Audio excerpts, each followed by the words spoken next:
नमस्कार, आप देख रहे हैं भारत 24 और आपके साथ मैं हूं पूजा यादव। पिछले कुछ दिनों में अयोध्या झांकी है, काशी मथुरा बाकी है, इसके अलावा सनातन बोर्ड, ऐसे कई मुद्दे आपने सुने और इन मुद्दों पर जोरदार तरीके से अपनी बात रखते हुए आपने देवकीनंदन ठाकुर जी महाराज को भी सुना। तो आज हमारे साथ में देवकीनंदन ठाकुर जी महाराज जुड़ रहे हैं। महाराज जी, बहुत बहुत स्वागत है आपका भारत 24 पर। बहुत बहुत धन्यवाद पूजा जी। महाराज जी, आपने एक आह्वान किया है, दिल्ली चलो। ये दिल्ली चलो आह्वान की जरूरत क्यों पड़ रही है? क्यों चलें दिल्ली? इसलिए चलो कि अगर अपनी जान बचानी हो तो दिल्ली चलो, अपना धर्म बचाना हो तो दिल्ली चलो, अपने आप को सुरक्षित रखना हो, अपने आने वाली पीढ़ी को बचाना हो तो दिल्ली चलो। अदरवाइज हम लोग ऐसे ही रहे तो जैसे आज बांग्लादेश में हम लोग सुन रहे हैं कि हिंदुओं को बांग्लादेश छोड़ दो, ये कर दो, और जो बांग्लादेश में अभी अभी हमारे सामने रिसेंटली अभी भी आजकल भी चल रहा है, तो जब हम अभी भी इन सब चीज़ों को देख रहे हैं तो क्या होगा? ये जो चीज़ें आज बांग्लादेश में हो रही है कल हमारे भारत में होंगी। हमारे पूजा स्थलियों में मिलावट की जा रही है, हमारे सनातनियों के अधिकार छीनकर दूसरों को दिए जा रहे हैं। तो हम लोग कब तक अपने आप को मरते हुए, कुचलते हुए, दबते हुए देखते रहेंगे? और हम लोग कब तक भाईचारा निभाएंगे? और हम लोग कब तक सहनशील बने रहेंगे? अपने अधिकारों की लड़ाई तो हमको लड़ना पड़ेगा कि नहीं? तो इसीलिए हम कह रहे हैं कि दिल्ली चलो, अपने अधिकार की लड़ाई लड़ो, अपने धर्म को बचाओ, अपने संस्कृति को बचाओ, अपने पूजा स्थलों को बचाओ और अपने क्या नाम है आने वाली पीढ़ी को बचाओ। इसलिए हम कह रहे हैं दिल्ली चलो। किस तरह से दिल्ली में लड़ाई लड़ेंगे आप लोग? क्या इसकी तैयारियां हैं? किस तरह से लड़ाई शुरू होगी जिसे आप कह रहे हैं? लड़ाई हम लड़ाई नहीं लड़ रहे हैं, हम लड़ाई नहीं लड़ रहे हैं। हम कोई तलवार ले, अरे पूजा जी, हम कोई तलवार लेके थोड़ी आ रहे हैं कि हम लोग लड़ाई लड़ रहे हैं। हम लोग तो अपनी बात रखने आ रहे हैं। सरकार में हमारे धर्माचार्य जो आ रहे हैं अपने इतिहास के अनुसार हम अपनी बातें रखेंगे। जो आज़ादी के बाद हमारे साथ में हुआ है उन बातों को हम लोग रखेंगे और सभी सनातनी रखेंगे और धर्माचार्य बताएंगे कि हमारे साथ ये अन्याय हुआ है। अब हम लोग सनातन बोर्ड का निर्माण चाहते हैं, हम लोग मंदिरों को सरकार से मुक्त चाहते हैं, हम लोग पूजा पद्धति को सुरक्षित चाहते हैं, आने वाली पीढ़ी को सुरक्षित चाहते हैं, और जिन्होंने प्रसाद में मिलावट करी है उनको कठोर सजा चाहते हैं। मैं भाई उसी लड़ाई की मैं बात कर रही थी। मतलब आप ये कह रहे हैं कि दिल्ली में हम जुटेंगे, हम चर्चा करेंगे और चर्चा के साथ हम अपनी आने वाली पीढ़ियों को और सनातन को कैसे हम सुरक्षित रखेंगे, इस पर चर्चा होगी। जिस सनातन बोर्ड का जिक्र आप लगातार हर मंच पर कर रहे हैं, सनातन बोर्ड का निर्माण होना चाहिए। इसकी रूपरेखा किस तरह से होनी चाहिए? सनातन बोर्ड कैसे परफॉर्म करेगा? सनातनियों की रक्षा किस तरीके से करेगा? धार्मिक स्थलों की रक्षा कैसे करेगा? कोई रूपरेखा है आप लोगों के दिमाग में, या चर्चा के बाद ये सब कुछ आप लोग तय करेंगे? हम लोग अभी काफ़ी ड्राफ्ट तैयार हो रहा है और 16 नवंबर को जब सनातनी माँ इकट्ठे होंगे, धर्माचार्य इकट्ठे होंगे, उनके बताए हुए विचारों को भी उसमें सम्मिलित किया जाएगा और सम्मिलित करके सरकार को बताया जाएगा, अवगत कराया जाएगा कि सनातन बोर्ड का निर्माण ऐसे हो, उसका संरक्षण ये होगा, उनके द्वारा संचालित इनके द्वारा होगा। तो ये सारी चीज़ें सनातन बोर्ड में ही होनी चाहिए, क्योंकि पूजा कैसे होनी चाहिए सरकार तय नहीं कर सकती। पूजा कैसे होनी चाहिए कोई ऑफिसर तैयार नहीं करेगा। पूजा कैसे होनी चाहिए, पूजा किस पद्धति से होनी चाहिए, पूजा में कौन कौन सी सामग्री लगनी चाहिए, ये धर्माचार्य ही बताएंगे, शंकराचार्य ही बताएंगे, कर्मकांड जानने वाले ब्राह्मण ही बताएंगे। अच्छा, तो इसके लिए ये सारा ड्राफ्ट तैयार हो रहा है। अच्छा, ठीक है, मतलब इसकी रूपरेखा ही होने वाली है।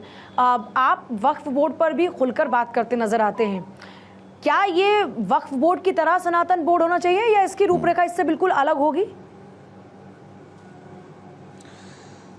देखिए, वक्फ बोर्ड जमीनों का संरक्षण करता है। वक्फ बोर्ड में और सनातन बोर्ड में जमीन आसमान का अंतर है। जबकि उसको बेशुमार अधिकार दे दिए गए, अनलिमिटेड पावर दे दी गई है। किसी भी बोर्ड में भारत में ऐसी संस्था नहीं है जिसको पर्सनल कोर्ट दे दिए गए हों, उनको इतने राइट्स दे दिए गए हों।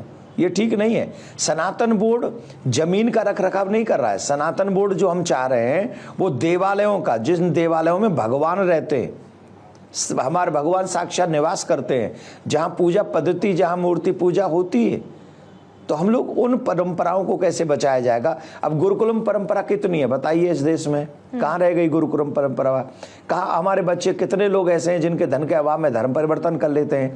कितने लोग ऐसे हैं धन के अभाव में अपने प्राण निकल जाते हैं, उनके बेचारे वो इलाज नहीं करा पाते। इतना हजारों लाखों करोड़ रुपए आता है और उसका प्रयोग कोई गलत जगहों पे करवाते हैं, तो वो ठीक नहीं है ना। सरकार को चाहिए जो सनातन का धर्म का धन आता है उनका प्रयोग सनातन जो हमारे मानने वाले लोग हैं उन्हीं की सेवा में लगे, उनके उत्थान में लगे, उन्हीं को आगे बढ़ाने में, गौ माता की रक्षा में लगे। ये सब चीजें होनी चाहिए। अच्छा, एक बात बताइए महाराज जी, आपसे ये जानना चाह रही हूँ, वक्फ पर फुल स्टॉप आप लोग चाहते हैं या फिर जो पावर है उसमें कटौती आप चाहते हैं? देखिए, हम कुछ नहीं चाहते। हम लोग कौन होते हैं? हम लोग तो महाराज लोग हैं। हम सनातन बोर्ड की बात करेंगे, हमें वक्फ बोर्ड से लेना देना क्या? हमें वक्फ बोर्ड, हम चाहे सरकार वक्फ बोर्ड को पूरा भारत नाम कर दे, हमें तो कोई मतलब है नहीं। वो तो जो सदन में बैठे हुए सांसद हैं उनको डिसाइड करना है कि भारत बेचना है कि भारत बचाना है। अगर वो चाहते हैं कि वो पावर उनको दे दें तो भारत को गिरवी रख दो, उनके नाम लिख दो। आप लोग जो पावर, वो तो सांसद ही करेंगे। हम तो सिर्फ ये कह रहे हैं, वक्फ बोर्ड को आप क्या कह रहे हो, हमें कोई मतलब नहीं उससे। हमें सनातन बोर्ड चाहिए और सनातन बोर्ड को वक्फ बोर्ड की बराबर अधिकार चाहिए और उससे उसी की बराबर हमको जमीन चाहिए। हम तो ये मांग रहे हैं और ये नाजायज मांग नहीं है। अगर मैं जायज बोल रहा हूं तो आप मेरा साथ दीजिए, अगर मैं नाजायज बोल रहा हूं आप मेरा साथ मत दीजिए। ये सनातन जो है, भारतवर्ष जो है वो हिंदुओं का देश है और हिंदू 100 करोड़ हिंदू हैं इस देश में। उनकी पूजा पद्धति की रक्षा, उनके आने वाली पीढ़ी की रक्षा, उस पर चर्चा हम नहीं करेंगे। लेकिन जो लोग अल्पसंख्यक कहे जा रहे हैं अपने आप को, उनके लिए हम लोग सारे एक साथ खड़े हो जाते हैं। तो बहुत सहेली अब न सहेंगे, हिंदू हक अब लेके रहेंगे, हम अपना अधिकार लेंगे। हमें हमारा अधिकार चाहिए, उन्हें तुम क्या दे रहे हो क्या नहीं दे रहे हो हमें उससे कोई मतलब नहीं। तो क्या आप ये मानते हैं कि वक्फ बोर्ड और जिन अल्पसंख्यकों का आप जिक्र कर रहे हैं, इनसे कोई खतरा है आने वाले दिनों में सनातनियों को, हिंदुओं को? ये मैंने तो नहीं कहा, ये तो आप कह रही हैं। नहीं, मैं आपसे पूछ रही हूँ। सनातनियों को बिल्कुल खतरा नहीं था अफगानिस्तान में। सनातनियों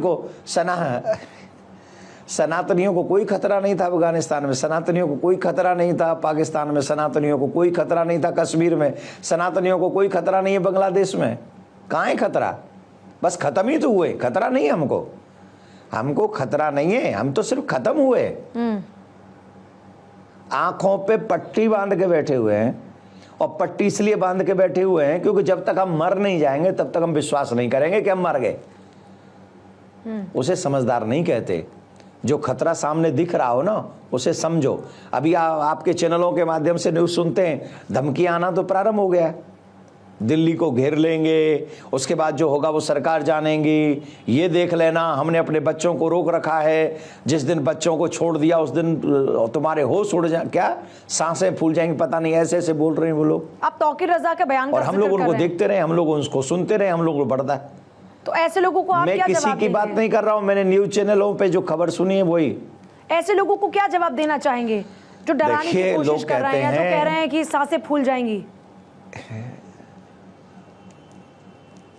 हाँ, तो सांसें फुला रहे हैं ना वो हमारी।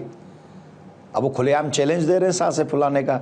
हम तो इतनी बात कह रहे हैं कि कोई हमारी सांसें फुलाने का अगर प्रयास करेगा तो हमें ठाकुर जी ने इतनी सामर्थ्य दे रखी है कि हम अपनी सांसों को फूलने नहीं देंगे। और जो हमारी सांसें फुलाने आएगा उसे अपनी सांसों के बारे में चिंता करनी पड़ेगी।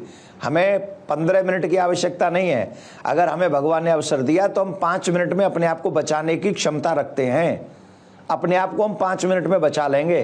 तो हम आपसे यही चाहेंगे, सनातन बोर्ड के निर्माण के लिए आप हमारा सहयोग करें। और जितने भी भारतीय सनातनी मुझे सुन रहे हैं, 16 तारीख को सभी सनातनी दिल्ली पहुंचे, खजूरी खास, शहादरा, पुस्ता 4-5 में, और आप सुबह 10 बजे से वहां पहुंच जाएं और पूरे दुनिया को बताएं कि अब सनातनी अत्याचार नहीं सहेंगे। भाईचारे की बात ठीक है, लेकिन हमें हमारा अधिकार चाहिए और बिना अब हम अत्याचार नहीं सहेंगे। हिंदू हक अब लेके रहेंगे। आप जितनी बड़ी संख्या में पहुंचेंगे, हम मानते हैं उतनी ही बड़ी संख्या में हमारी बात को सरकार, सांसद, प्रशासन ये सब मानेंगे। और आप नहीं पहुंचेंगे तो आप याद रखिएगा कि जब भी भारत के ऊपर कोई संकट आएगा तो उसके जिम्मेदार हम और आप भी होंगे। क्योंकि हम लोग अपने अधिकार की लड़ाई नहीं लड़ते हैं, हम लोग अपने अधिकार के लिए चुप बैठ जाते हैं। एक दिन रोटी नहीं खाएंगे तो कोई बात नहीं, एक दिन कमाएंगे नहीं तो कोई बात नहीं, लेकिन ये देश और आने वाली पीढ़ी सुरक्षित रहे, इसके लिए हमको काम करना ही पड़ेगा और 16 तारीख को इकट्ठा होना पड़ेगा। बहुत बहुत धन्यवाद। बहुत बहुत शुक्रिया महाराज जी हमारे साथ जुड़ने के लिए। तो देवकीनंद ठाकुर जी थे जिनको आप सुन रहे थे। उन्होंने कहा कि अगर देश को बचाना है, सनातनियों को बचाना है, तो उसके लिए सनातन बोर्ड की आवश्यकता है।